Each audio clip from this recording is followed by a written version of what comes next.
Welcome to my YouTube channel. आज हम इस स्टॉक के बारे में बात करेंगे। वो नाम है यूनियन बैंक ऑफ इंडिया। और यूनियन बैंक ऑफ इंडिया में एक अपॉर्चुनिटी नज़र आई तो मैंने सोचा आपके सामने ये डिस्कस करूं।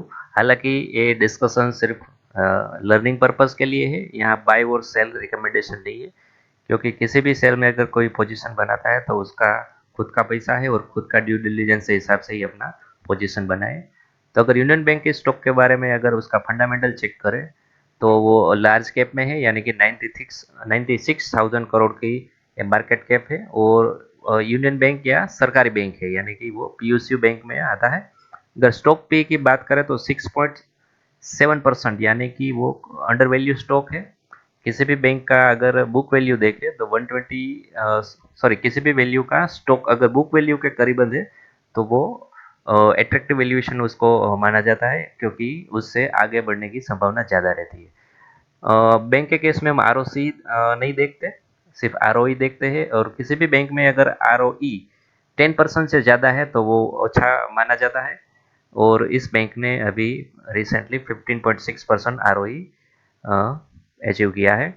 और अगर उसमें क्वार्टरली रिजल्ट में हम जाए तो क्वार्टरली रिजल्ट में रिसेंटली जो नेट प्रॉफिट उसमें जनरेट किया है वो करीबन 5,200 करोड़, और जून क्वार्टर ने 4,900 करोड़। यानी कि अगर ये लास्ट 4 क्वार्टर का 5 क्वार्टर का देखें तो करीबन 5,000 करोड़ के आसपास उसका नेट प्रॉफिट बैठता है। और अगर 2021 में अगर देखें तो वो 1,700 से 2,500 करोड़ करीबन आसपास उसका नेट प्रॉफिट रहता है। तो रिसेंटली उसका नेट प्रॉफिट भी काफ़ी बढ़ गया है।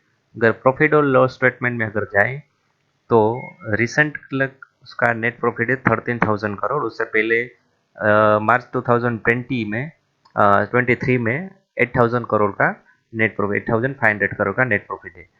तो उसका नेट प्रॉफिट अभी हाईएस्ट एवर है। लास्ट 12 मंथ का अभी भी देखिए तो 14,167 सीआर का उसका नेट प्रॉफिट है।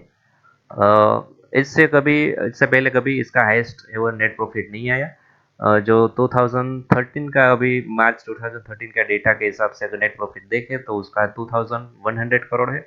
और उससे कम होते होते मार्च 2018, 19 और 20 में बैंक ने लॉस दिखाया था। लॉस होने का कारण उसका नेट एनपीए काफ़ी बढ़ गया था और मैनेजमेंट में भी काफ़ी डिस्टरबेंस थी। तो वो बैंक ने करेक्ट कर ली। उसका नेट एनपीए अगर देखें रिसेंटली लास्ट क्वार्टर का हम देखें, जून क्वार्टर में इधर मोस्ट ऑफ बैंक में इधर नेट एनपीए दिखता है। अगर कोटक बैंक में हम सर्च करें और क्वार्टरली रिजल्ट में जाए तो कोटक बैंक का अगर नेट एनपीए 0.38% है और ग्रोस एनपी है 1.38%। लेकिन यूनियन बैंक में अभी दिखा नहीं रहा है। यूनियन बैंक में हम जाए और इसमें क्वार्टरली रिजल्ट में चेक करें तो यहाँ डेटा फिल नहीं किया हुआ। तो उसके फाइंड करने के लिए सिंपल तरीका है, नीचे यहाँ पीडीएफ है उसको ओपन करेंगे और कंट्रोल एफ करके उस क्वार्टरली रिजल्ट रिपोर्ट में हम सर्च करेंगे नेट, सॉरी, एनपीए लिखेंगे तो भी आ जाएंगे एनपीए। या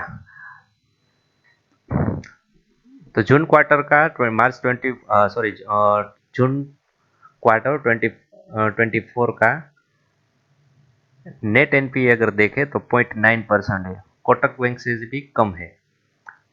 और ग्रोस एनपीए अगर देखें तो 4.5% है।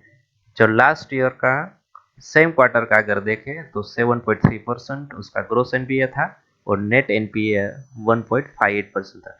तो बैंक ने एनपीए में काफ़ी घटाव किया है, काफ़ी कम किया है। तो इसके चलते बैंक की बैलेंस शीट काफ़ी हेल्थी हुई है। और उसका इन्वेस्टर सेक्शन में अगर जाए तो बैंक का सरकारी बैंक है तो उसमें होल्डिंग प्रेसिडेंट ऑफ इंडिया रहेगा, ये आप देख पा रहे हो। और डीआईआई और एफआईआई के डेटा के बारे में अगर सर्च करें तो मार्च, हाँ, सितंबर 2021 में जो एफआईआई था वो 1.49% था, जो बढ़कर अभी 7.37% हो गया है। और डीआईआई जो 6.7% थे वो अभी 11.38% है। और पब्लिक होल्डिंग है वो 8% से कम होकर 6.5% होगी। यानी कि जो मेजोरिटी ऑफ शेयर्स है वो बिग हैंड्स के पास है और पब्लिक में होल्डिंग कम हो रही है। तो एक अच्छा साइन है किसी भी स्टॉक में होल्डिंग के लिए। तो बैलेंस शीट हमने देख लिया, बैलेंस शीट में कोई दिक्कत नहीं है, काफ़ी हेल्दी बैलेंस शीट है। और अगर शेयर प्राइस में अगर देखें, अगर मैं वीकली टाइम फ्रेम में अगर आपको दिखाऊं, और मैं सब ड्राइंग पहले हटा देता हूँ, फिर से आपको मैं समझाऊंगा। तो उसका टॉप बना था वो करीबन 425 के अराउंड। और जैसे कि नवंबर 2010 से शेयर प्राइस गिरने लगा क्योंकि उसकी नेट प्रॉफिटेबिलिटी कम होने लगी, एनपीए बढ़ने लगा। और कोविड के चलते यहाँ 2020 तक वो सेम प्राइस पर रहा जब ये शेयर लिस्ट हुआ था। तो उसके बाद बैंक ने उसका एनपीए कम किया और शेयर प्राइस यहाँ से धीरे धीरे रिकवरी होने लगा। और अभी बैंक का नेट प्रॉफिट हाईएस्ट एवर है, बैलेंस शीट अच्छी है, अंडर वैल्यू स्टॉक है। अंडर वैल्यू तो नहीं कह सकते, लेकिन अट्रैक्टिव वैल्यूएशन पे है। तो ये बैंक ने अभी एक रिट्रेसमेंट दिखाई है। अगर मैं चार्ट पैटर्न में, सॉरी यहाँ मैं गलत की पेश कर दी।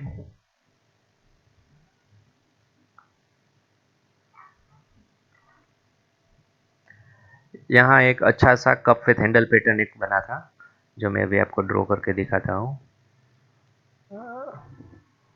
यहाँ मल्टीपल कप था, फिर यहाँ से ये, सॉरी ये reverse head and shoulder pattern है, और यहाँ से ये लेफ्ट शोल्डर है, और यहाँ से ये शेयर प्राइस ऊपर जाने लगा।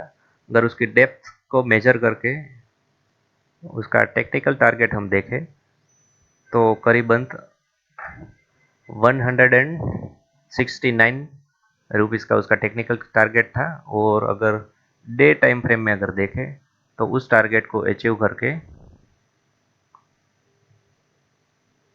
यहाँ शेयर प्राइस नीचे आ गया था। इसको रिमूव कर देते हैं। ये टेक्निकल टारगेट यहाँ अचीव हो गया और वहाँ से ये शेयर प्राइस फिर रिट्रेसमेंट में आ गया।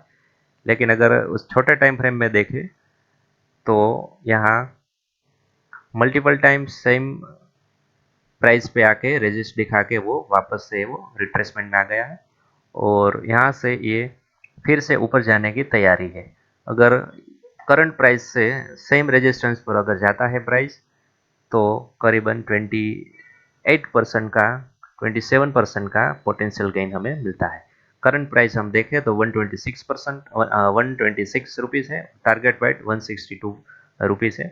तो ये यहाँ छोटा सा एक आपको ट्रेड मिल जाता है, और शॉर्ट टाइम में आपको ये यहाँ 27% का गेन मिल जाएगा।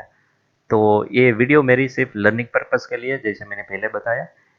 किसी भी बैंक का या किसी भी कंपनी का अगर ट्रेड लेते हो, तो उसमें उसकी बैलेंस शीट यानी कि फंडामेंटल उसमें सपोर्ट करना चाहिए, यानी कि स्ट्रॉन्ग होना चाहिए, और वो स्टॉक अंडर वैल्यू होना चाहिए। अगर किसी भी स्टॉक लाइफ टाइम हाई पे है और उसमें ट्रेड करते हो, तो नीचे आने की संभावना ज़्यादा रहती है, और अपना कैपिटल लॉस या नेगेटिव में जाने की संभावना रहती है। दूसरा एक और चीज़ हमें ध्यान में रखना है कि किसी भी स्टॉक में 5% से ज़्यादा कभी भी नहीं लगाना है। क्योंकि अभी किसी भी स्टॉक अभी मार्केट के चलते हुए या बैड न्यूज़ के चलते हुए अगर ऊपर नहीं गया और नेगेटिव चलने लगा, तो आप उस पूरे कैपिटल को नेगेटिव या रेड में देखते हुए आप टेंशन में आ जाओगे। तो अगर किसी भी स्टॉक में 5% से कम लगाया है, तो एक स्टॉक में अगर थोड़ा भी कम हुआ तो टोटल कैपिटल में आपको ज़्यादा रेड या ज़्यादा नेगेटिव नहीं दिखेगा। तो ये मेरे फर्स्ट वीडियो थी, और हर हफ्ते एक नया वीडियो आपको लाके इस टाइप की लर्निंग आपको शेयर करता रहूँगा। तब तक फिर मिलेंगे। जय हिंद, जय भारत।